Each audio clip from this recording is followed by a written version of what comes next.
for accepting our invitation to come to this briefing that will discuss the economic implications in short term and probably also a little bit in the longer term about that have been caused most recently by the Ukrainian crisis.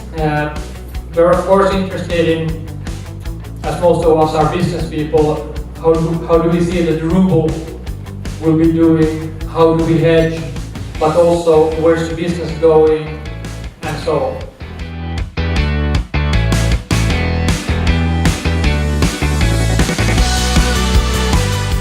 So basically, the will of the government and of the central bank to stimulate demand, and to keep supply with the rather cheap liquidity was also playing against the strong ruble, and was one of the factors why in the last 5 years Russia was persistently delivering net capital outflow.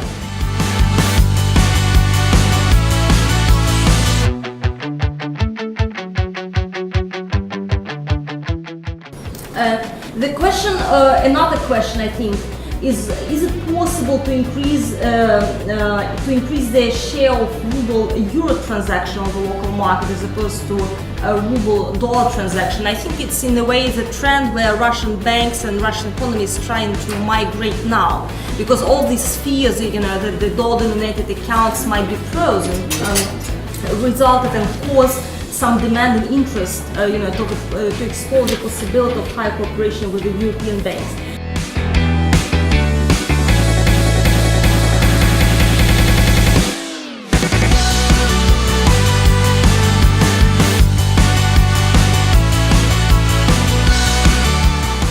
The first consideration, if in this case this will create a big mismatch in the currency position of Russian companies, for exporters and importers, because between their future cash flows, which will be denominated in rubles in this case, and their corporate debt, because the corporate debt we have seen, which is quite sizable, is more than $700 billion, is still widely denominated in foreign currency, of course.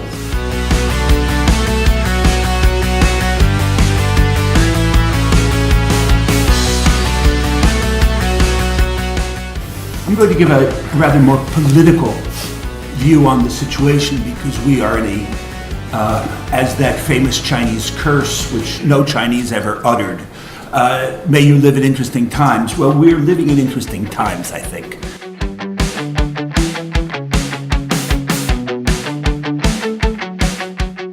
Remove the means of control which had been vested in the American political system. Therefore, yes, I think there is, I'm not saying they necessarily developed it this way, they planned it this way, but it has proved rather convenient, yes.